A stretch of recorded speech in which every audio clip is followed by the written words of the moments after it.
premium canned meats. Meat makes the meal, and Swift makes such good canned meats. And American Motors, builders of Hudson Motor Cars, Kelvinator Home Appliances, and Nash Automobiles,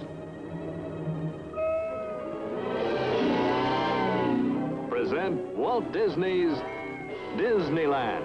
When you wish upon a star, makes no difference who you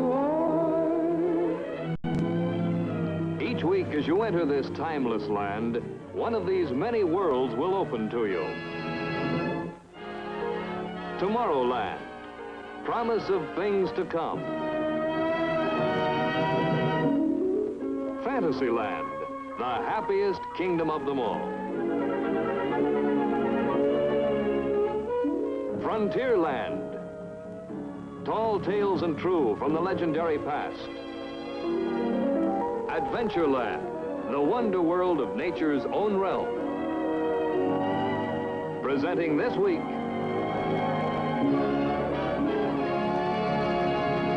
Adventureland. During the next hour, we'll see the Academy Award-winning Seal Island, and we'll go behind the cameras with the Disney naturalist photographers as they film scenes for the Vanishing Prairie, a true life feature to compare with the unforgettable living desert.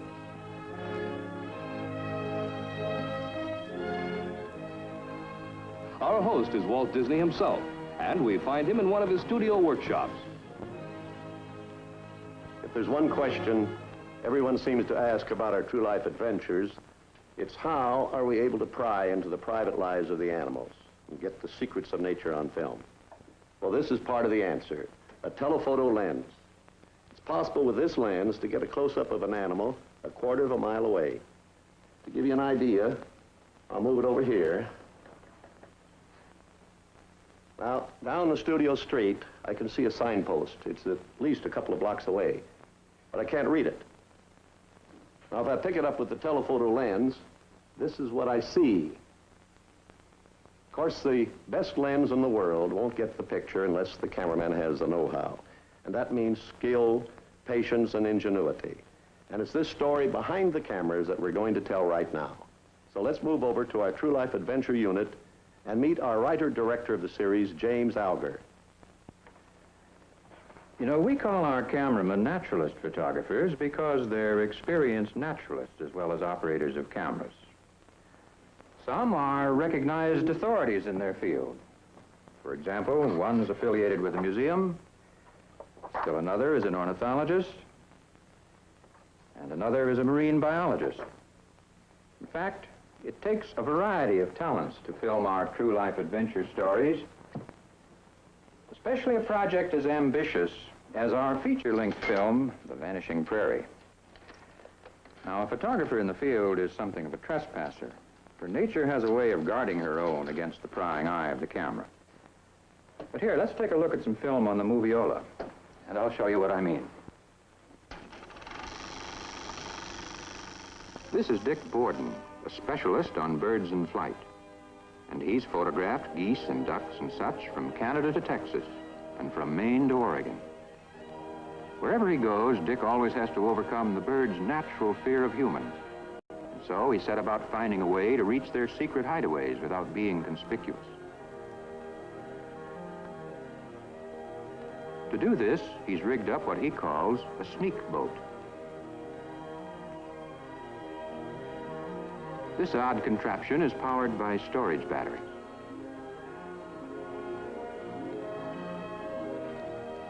And this electric motor, almost completely noiseless, propels it through the water. Dick, by the way, began his career as a biology major at Harvard, and later was a field worker for the Smithsonian Institute. But now, with all the wires hooked up and the boat ship-shape, he's ready for action. First loading the all-important camera. This strange craft is guided by his feet, because when Dick's working, both hands are busy with the camera.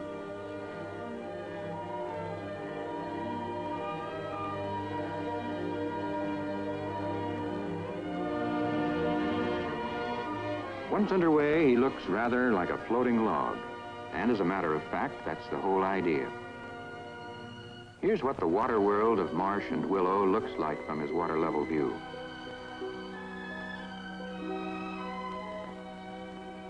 And it's amazing how close Dick gets to his subjects.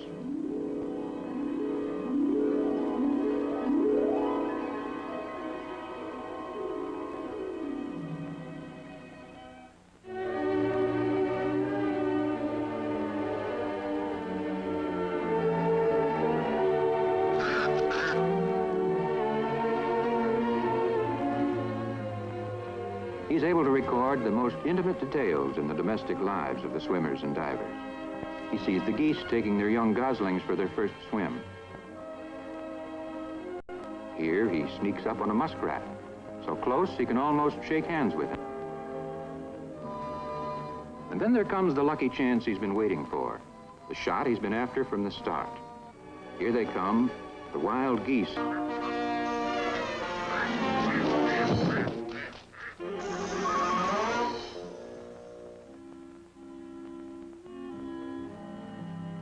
On the vast stage of the prairie, the long-eared, long-legged jackrabbit, the sage grouse and the prairie chicken whose dance is the Indian copy.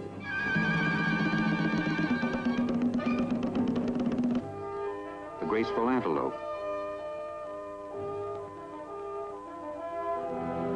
To record each of these film stories required weeks, months, sometimes seasons.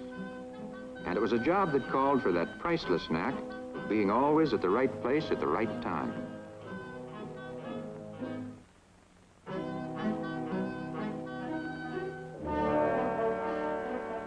Now, perhaps the most elusive animal on the North American continent is the bighorn sheep. He's practically never photographed, for trailing him to his skyline lair is a job for the most experienced mountaineer. But to Cleveland Grant and his wife Ruth, it was all in the day's work. These two have devoted a lifetime to animal photography. Working as a team, they go into the remotest backcountry, and it's a matter of film record that what they go after, they get.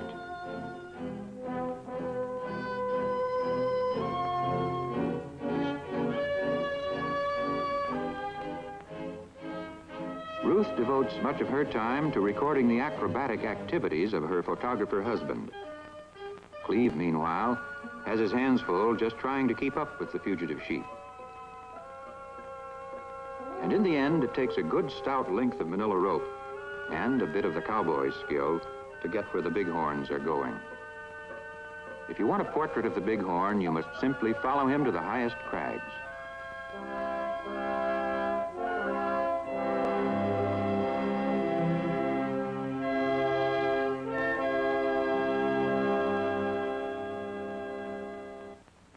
And all the while, Cleve has the double problem of not only getting himself, but also his equipment up to the snow line.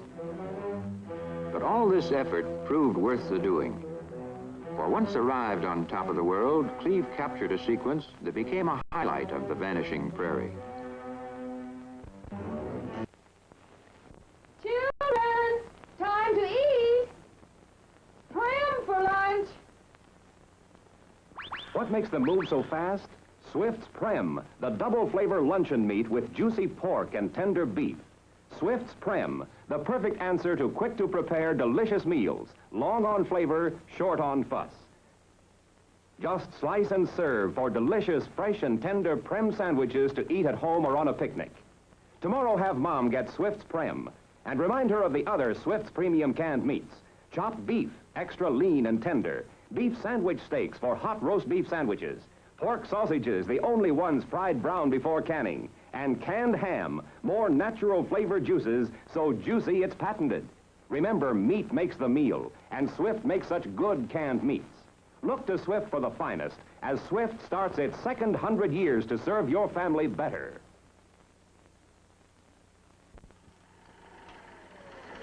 Now, when we set out to make our feature film, The Vanishing Prairie, we knew that a chapter on the buffalo was a must. After all, he's almost the symbol of the plains. But how to get the buffalo story onto film? Well, that was quite a problem. Still, in our research, we'd come across something rather interesting. It was an old trick the Indians used when they hunted buffalo. Now, of course, the red man used this technique for close-up shooting with his bow and arrow.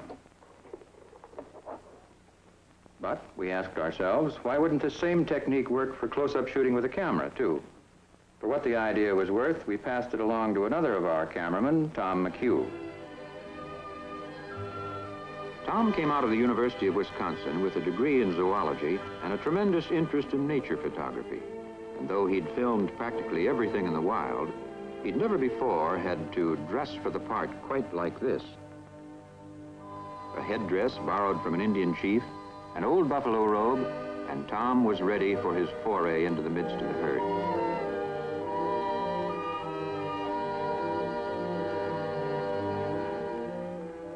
Now he looked like a buffalo, or hoped he did, because there was always the chance the trick might backfire. And there was a moment when it looked as if Tom might be in for a bad time.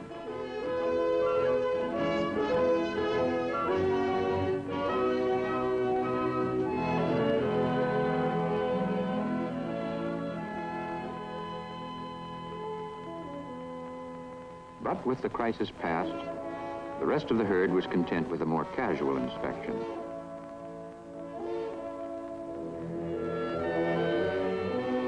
And Tom was accepted as a full-fledged member of the Buffalo Brotherhood. Indeed, he became so interested in the buffalo and their ways, he decided to write a thesis on them for his PhD degree at the university. And after all, who's better qualified than a man who's been a buffalo himself? Tom McHugh witnessed events rarely seen in the wild. A buffalo calf's first attempts to walk. And the obvious maternal concern of the cows when the little fellow got into trouble. The longer Tom worked at this, the more he saw. And then it came to him that a whole new chapter of the prairie story was being opened up. Here, right under his nose, was another of the prairie's vanishing species, the prairie dogs. And here was a chance to record the intimate details of their home life.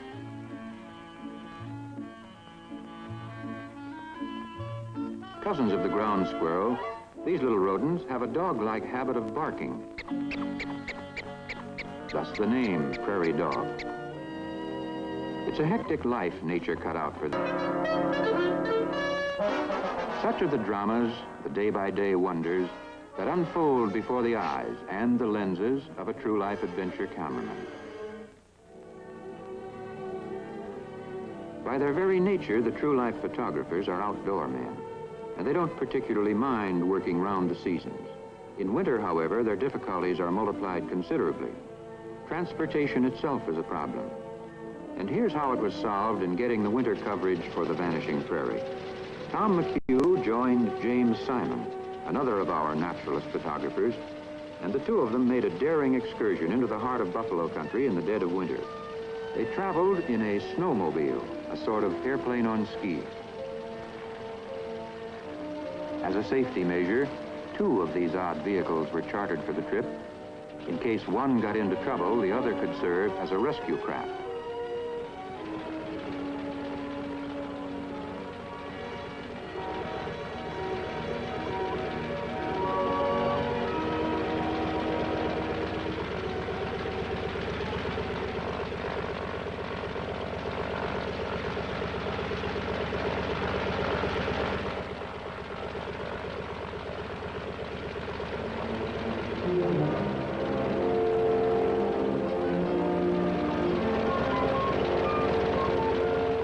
This is how the buffalo were located in their winter quarters.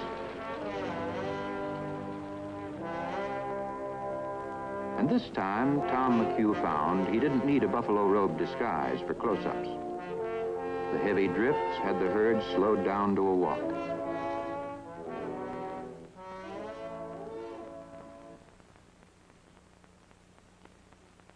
This was snowshoe country. But Jim Simon, born and raised in this part of the world, was on his home ground. A former member of the Wyoming Fish and Game Commission and a one-time director of the Jackson Hole Wildlife Park, he knows his animals and where to find them, even in winter. Before long, he trained his camera on one of the most ancient of dramas, the eternal struggle for survival. Mountain lion and deer, the hunter and the hunted.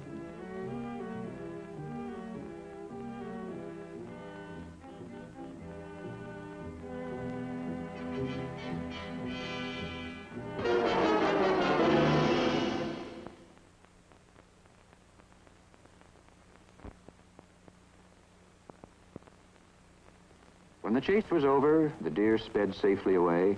Jim counted it a good day's work, for he had more exciting material for the Vanishing Prairie. With the change of season, Jim Simon joined forces with Lloyd Beebe. This naturalist photographer was also an authority on the life and habits of the mountain lion.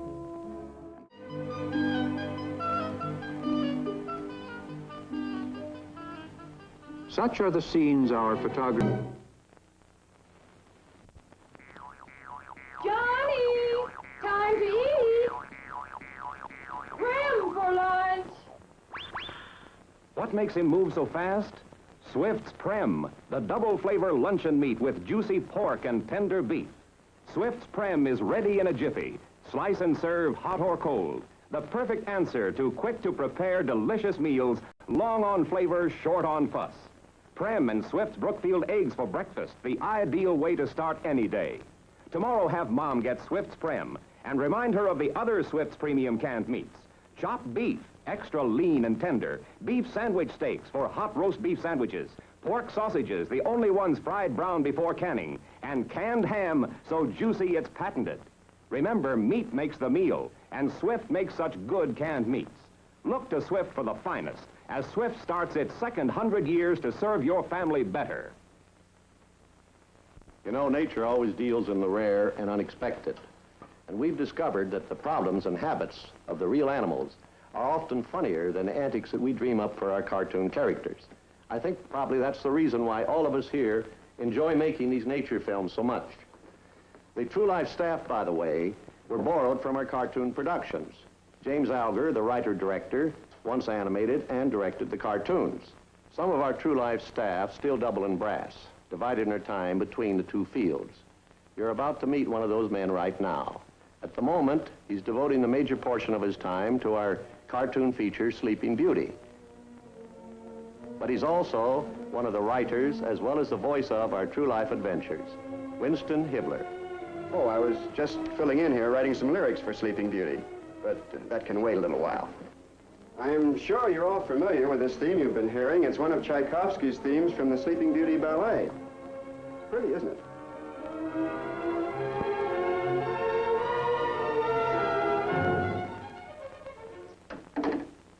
But I'm afraid we're going to leave the world of fantasy behind now and move over here to the world of fact. We're going out on a real true life adventure. And our journey will take us up over the rim of the world to a place called Seal Island. It's such a tiny speck of land, however, we may have a little trouble finding it. Now, here's Alaska, here's the chain of Aleutian Islands, the Bering Sea, and Seal Island, a little pile of barren rock almost lost in the fog-bound reaches of the northern sea. But it's here behind this curtain of mist that nature plays out a story strange as fantasy, yet straight from the realm of fact, the saga of the fur seal. Seal Island, theater for the spectacle, lies ready and waiting for the players to make their annual appearance. The time is early spring. And just where the great seal herds spend the winter months, no one really knows. And yet they always return to these barren shores where each season they reenact the story of their kind and bear their young where they themselves were born.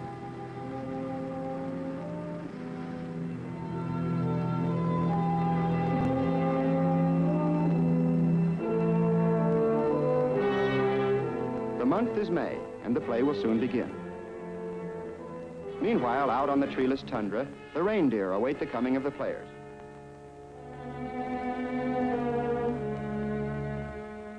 The foxes, too, are year-round residents, all kinds of them. Blues and silvers, and some a sort of compromise. Each year, nature dresses her stage with the bright colors of spring. Here in the shadow of the Arctic Circle, the average summer temperature is around 50 degrees, And yet these wildflowers somehow manage to thrive. Lupin, bluebells, poppies, many of the wart family, even the delicate violet. And everywhere the rocks display a colorful blanket of lichens.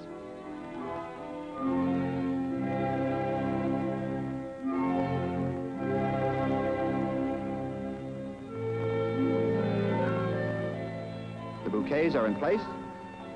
The stage is set. Everything is ready for the homecoming seal. And here they are. First on the scene are the bulls. These are the monarchs of the herd. Big, burly fellows, they weigh almost as much as a horse.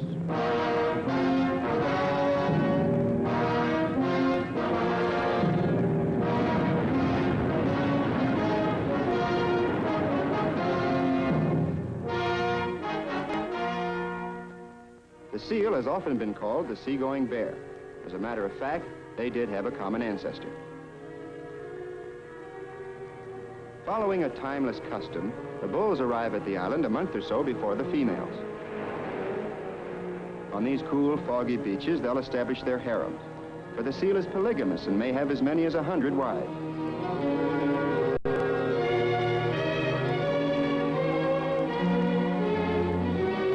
These first comers are called beachmasters, and for good reason.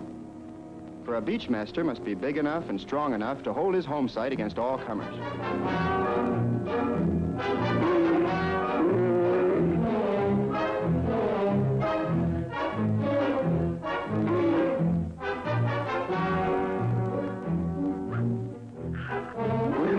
When the beachmasters move in, the older residents move out.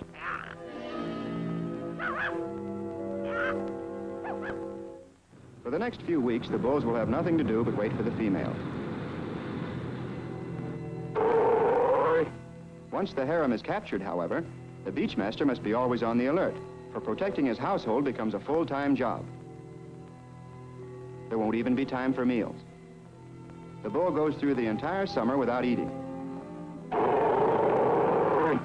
He exists solely on the fat stored up in his immense bull neck. And now, for the moment, a temporary truce prevails as the beachmasters doze and wait and watch the sea. Meanwhile, in the gallery seats along the neighboring cliffs, the migrant birds move in to watch the show and set up summer housekeeping.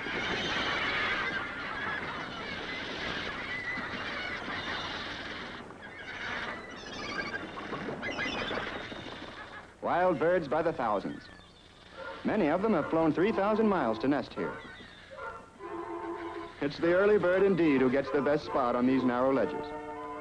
While this may not seem like the best spot for a nest egg, to the birds, these forbidding rocks are havens of safety.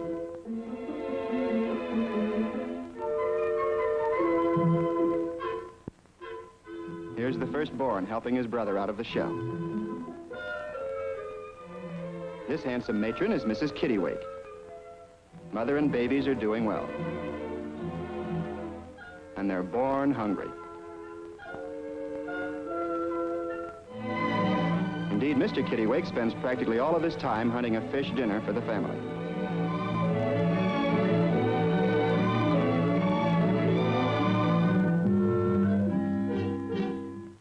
Other seaside residents are the puffins. There are several varieties. This one is tufted with sideburns that trail in the breeze.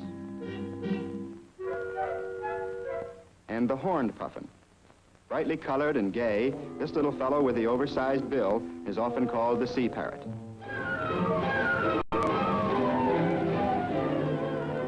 It takes both wing and claw to hold a perch on this crowded ledge, where there's standing room only, and not much of that.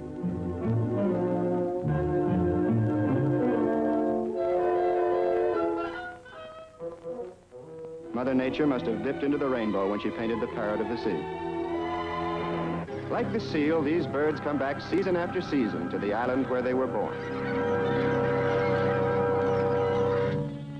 Meanwhile, the vigil of the beachmasters goes on and on. Some grow restless and search for better vantage points. Others wait patiently through the long twilight hours. But now, over Seal Island, an atmosphere of tension has begun to grow. For with the dawn will come the month of June, and with it, the ladies.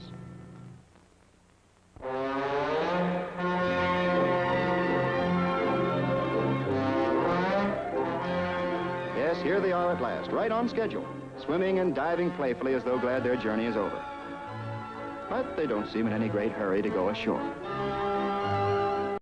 Perhaps they're just playing hard to get, taking their time, looking over the prospects, having a final fling of single blessedness. Eventually, however, they must make their choice for better or for worse, so some of them start coming in. Among the welcoming committee, rivalry mounts. Tempers flare as the bulls raise their manly voices to attract the females. The march of the brides continues and competition increases. Of course, there's always one who just can't make up her mind. The harems are formed by the simple process of rounding up the females and escorting them to the various home sites along the beach. Finally, all the females join the parade to the wedding rocks. There are no old maids on Seal Island.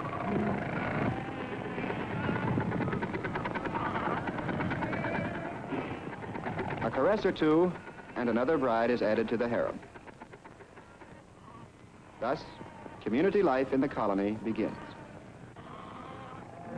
The beachmaster, well pleased with himself, settles down to watch over his new wives as they take their beauty naps, sleeping heads gracefully up.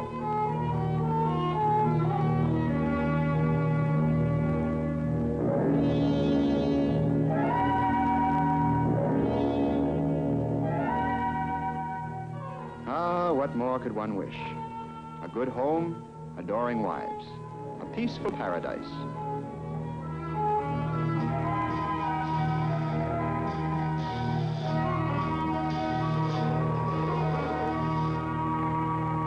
But sometimes there's trouble in paradise. For every now and then, some fickle female manages to elude the watchful eye of her lord and master. This is what happens when an irate husband discovers one of his wives in a neighbor's harem. Maybe she felt she made a mistake in her choice of master, but that makes no difference. Changing one's mind is not a female's privilege up here.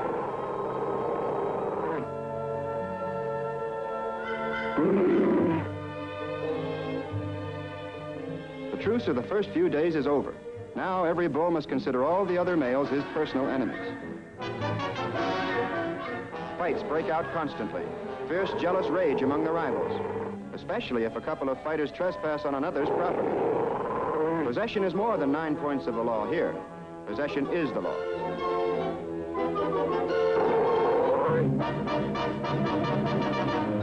Here's a bull grabbing a wife for himself. He's determined to have a harem, even if there's only one bride in it.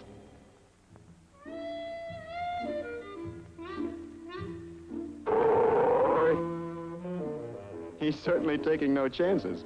He has her and he's going to keep her.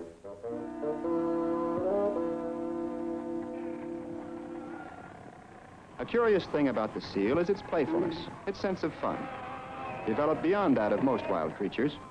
In the water, of course, they're as graceful and clever as mermaids. But on land, too, they engage in many forms of play.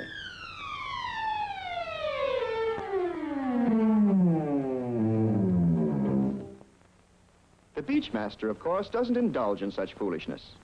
It's beneath his dignity. The jealous husband still seems to be having his troubles. He's finding out it's one thing to have a bride and another to hold her.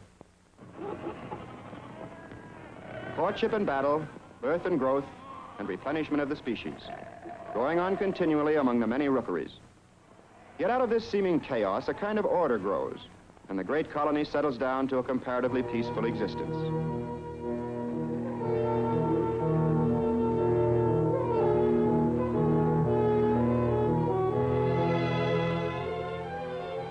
There are more than 100,000 seal on this one beach. Looks like Coney Island on the 4th of July. Now it's late June, and the rookeries are alive with new babies. Seal Island has become a huge nursery. One pup and only one is born to a mother seal each season.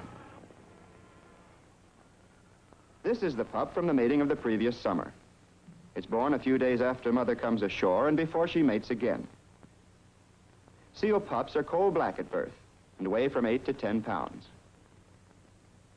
They're nursed like any other mammal. The baby seal gather in groups or pods for comfort, for safety, and for school. Yes, school. Because they learn by practice what they must know as grown-ups in order to survive.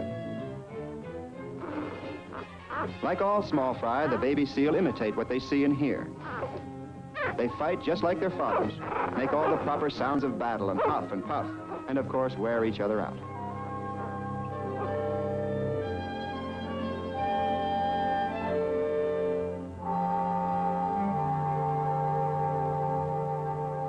After the pup is born, the beachmaster relaxes his discipline and allows mother an occasional day off.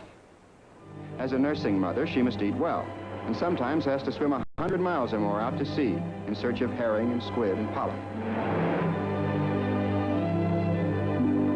On these long journeys, her life is in constant danger from her mortal enemies, the killer whale and the shark. Meanwhile, it's Father's Day to look after the kids. And here's one who decided to slip away and see the world on his own, the young explorer.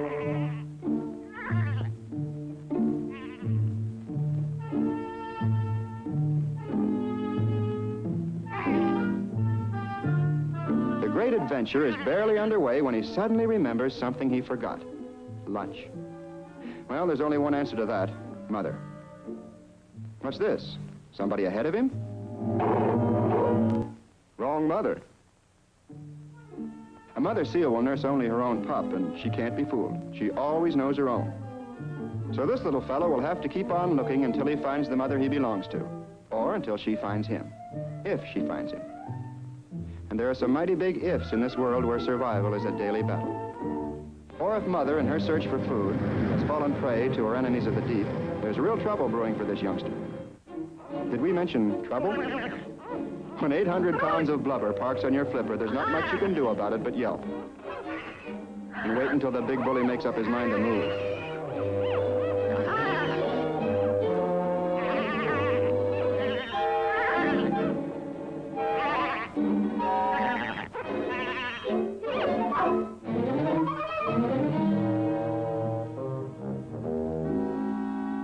Free at last.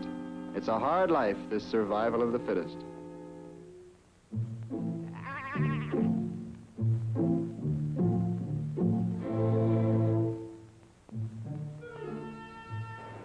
Since no one else will nurse him, let's hope Mother comes home soon. For if anything has happened to her, this pup will surely die. There are no orphans on Seal Island.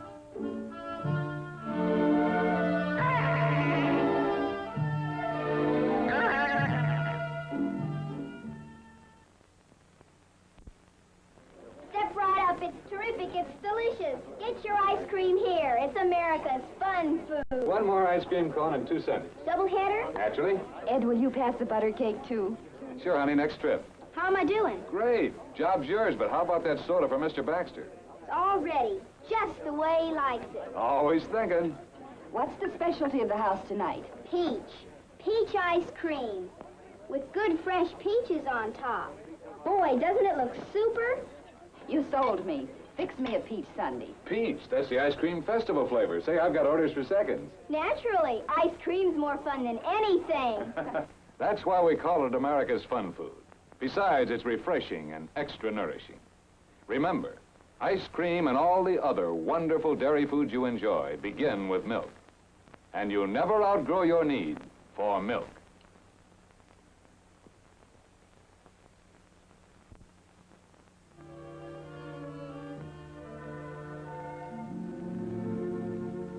Uh-oh. That's a big ocean out there. And this little fellow had better give it a wide berth. For curiously enough, seal pups are born without knowing how to swim. Careful. Whoop.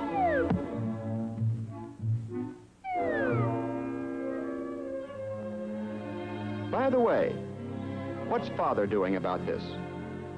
Nothing. Absolutely nothing. Now, what's this? More trouble? Better look out. One slip here and it's a long, long way down. Ah, here comes Mother at last. She seems to sense that there's trouble afoot, and of course her first thought is for her pup. By some mysterious instinct, she'll be able to recognize him among all the thousands of pups on the island. That is, if she can find him.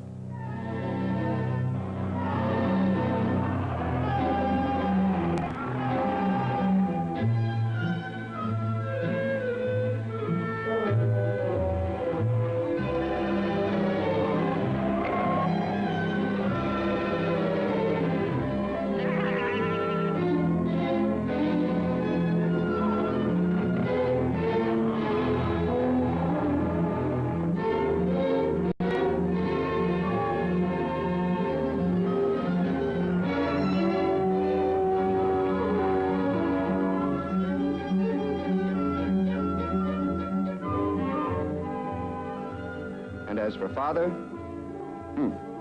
cool, calm, and collected. Ah, at last, rescued in the nick of time. Whoops. Well, as a babysitter, Father was a total loss. Reunion, and a happy ending, but best of all, lunch. What a day.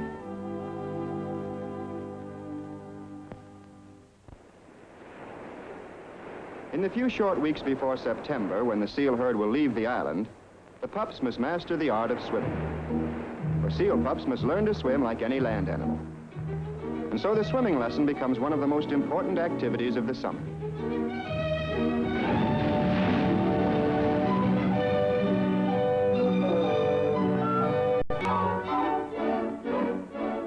In a little tidewater pool, they venture their first dip. Somewhat cautiously at first. But after some trial and error and a ducking or two, they soon learn what their flippers are for. An important part of their schooling is learning to breathe for long submersion.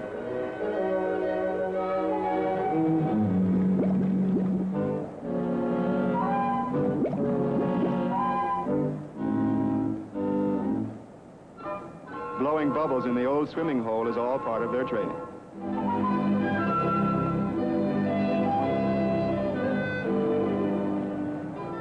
Here's a youngster braving the deep on his first practice jaunt. A very little fellow in a very big, wet world.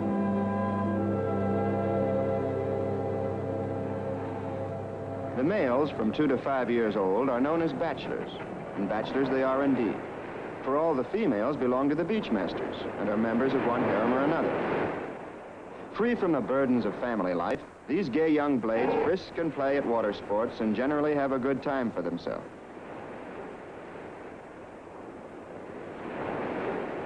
The bachelors' living areas among the rocks and driftwood are usually inland. And this creates a curious situation, for they're completely cut off from the shoreline by the harems of the beachmasters. By unwritten law, however, the bachelor is permitted to travel to and from the sea along certain avenues or corridors between the harems.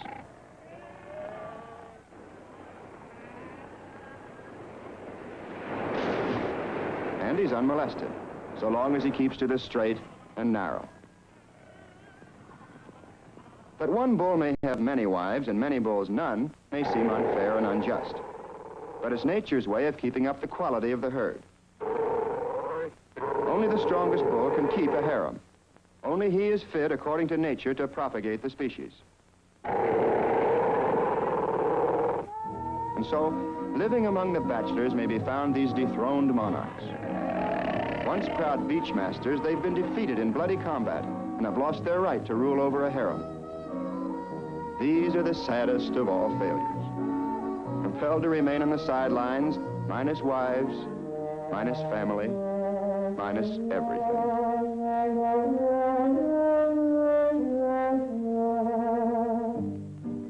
And so constantly faced with these sad reminders that only the fit may survive, the young bulls spend much of their time training for the one big event of their lives, the day when they can challenge the beachmaster for a right to a harem.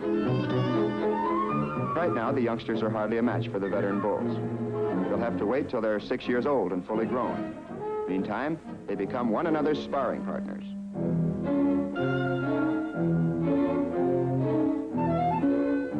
They shadow box, lunge and parry, dodge and feint, until they know all the vulnerable spots. The throat, the eyes, and especially the flipper. For a disabled flipper may well turn the tide of battle when the going gets rough. It's rough and tumble and no holds barred through every waking hour as the young bachelor trains for his big day. And that day must inevitably come. Sooner or later, the young bull will tire of single blessedness. Well, on Seal Island, to become a family man, the harem must be taken by force. The youngster must pit his few brief years of training against all the experience and savage fury of a veteran beachmaster.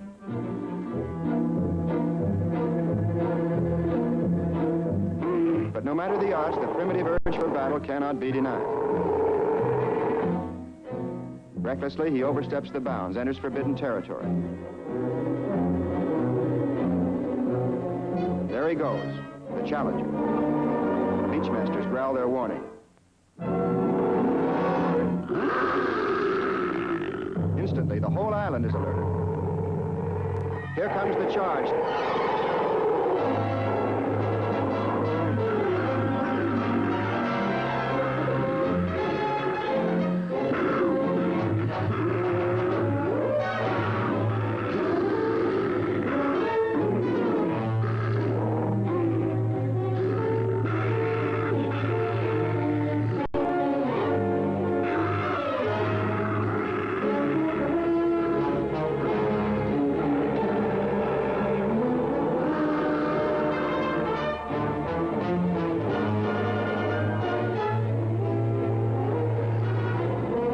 Veteran of a dozen battles, the older bull has plenty of experience. But this time, youth and speed and power prove too much for him, and he's forced to give ground. The tide of battle turns. Quick to sense the change, the other harem bulls suddenly turn on their former comrade and help the challenger clinch his victory.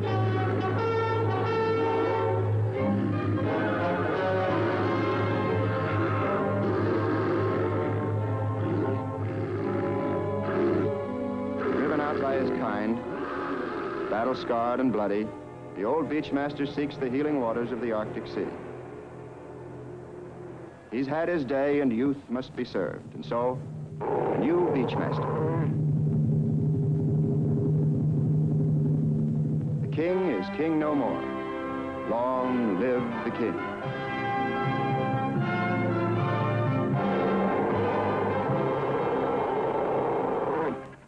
On Seal Island, the days pass, the swift, hectic summer days. June, July, August. By September, the great fur seal host has completed its birth cycle once more.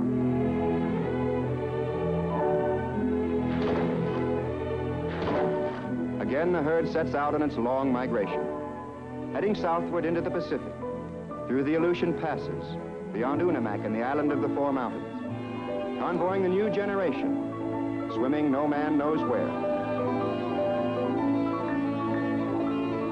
Yes, once more, the players in the great spectacle vanish into mystery.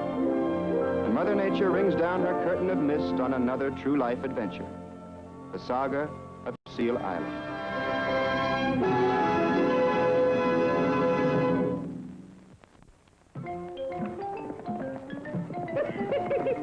Oh, we cut you down there, Brer Rabbit. You might as well come on out, because we're going to stay here till you do. Hey, Brer Bell? He's got to come out sometime. That's what they think, because this is my laughing place. He's got to come out sometime. They don't know that this is an American Motors car with all-season air conditioning. Yes, all-season air conditioning. Another exclusive feature from American Motors. Now you can say goodbye to sweltering hot cars, to choking dust and exhaust, to shivering in zero cold. With all-season air conditioning, you simply turn one knob to ride cool in summer, warm in winter, and enjoy filtered fresh air in any weather all year round. Own a spectacular new Rambler with complete year-round air conditioning. It's the lowest-priced air-conditioned car in America. Yes, low-cost, all-season air conditioning is the right kind for you, and you're so right to choose a 55 Rambler cross-country, now at all Nash dealers, with all the glamour of a luxurious family sedan, plus the utility of a rugged station wagon. Another reason why American Motors means more for Americans. Yep, you get more car for your money when you buy, more money for your car when you trade. Next week's show will come to you from Fantasyland. Now, here are a few of the highlights. Be with us next week as Walt Disney takes you behind the scenes for a final progress report before the official opening of the fabulous new Disneyland. You'll watch the creation of an entire world of fun and fantasy, facts and fiction. You'll share the creative joys and anxieties as each far-flung piece of a fantastic jigsaw puzzle is completed and fitted into place. You'll see the real magicians of Hollywood, the designers and craftsmen of the motion picture industry, as they join their skills with experts from every part of the globe to create a land of dreams such as the world has never seen before.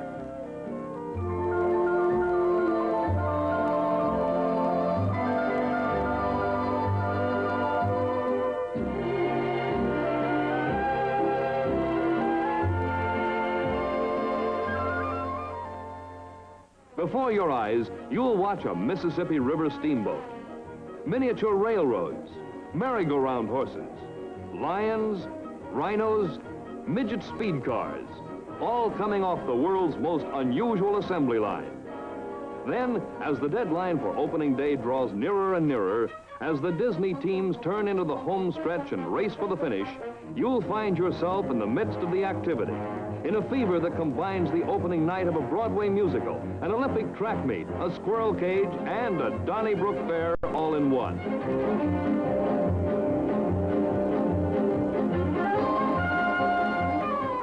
You'll see all this culminating in a modern miracle, Walt Disney's lifelong dream of Disneyland, a place of hopes and fancies, facts and fiction come true at last.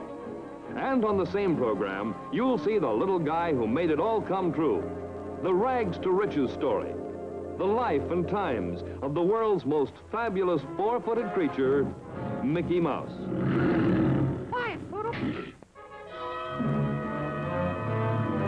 From his first moving picture to his great Broadway triumph, co-starring with the famous Philadelphia Symphony Orchestra.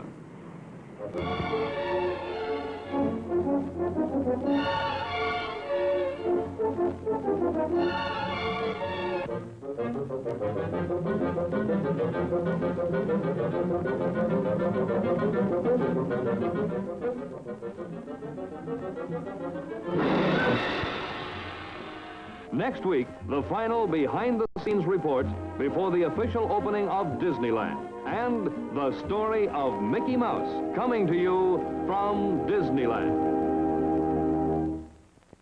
Once upon a time, when Cinderella longed to go to the ball, her fairy godmother appeared and gave her a beautiful gown. Now, what about a carriage? How fitting! The world's most beautiful, most modern car, a 1955 Nash Ambassador. Only trouble, it may be too modern for Cinderella. I know, let's make Cinderella modern. Let's turn her into Miss America. Hello, I'm Lee Merriweather, and being Miss America makes me feel like a modern Cinderella, especially when I drive my beautiful new Nash. And no wonder. Nash 455 has the trend-setting look that has all America talking, with new safety headlights set low in the grille, and new Cineramic windshield, widest of any car. And, of course, there's all-season air conditioning. One simple knob cools you in summer, warms you in winter, and just look, the widest front seats of any car, with a rainbow choice of rich leathers and fabrics. Enjoy wonderful airliner reclining seats that make the longest drive seem short. You can even nap the children on long trips. Why don't you drive the brilliant new Ambassador or the exciting new Statesman at your Nash dealers now? Let him turn your old car into a Nash. Next week, Disneyland will be brought to you by American Motors, builders of Nash automobiles, Kelvinator home appliances, and Hudson Motor Cars, and the Dairy Farmers of America through the American Dairy Association, reminding you to drink 1, 2, 3 glasses of milk a day. You'll never outgrow your need for milk.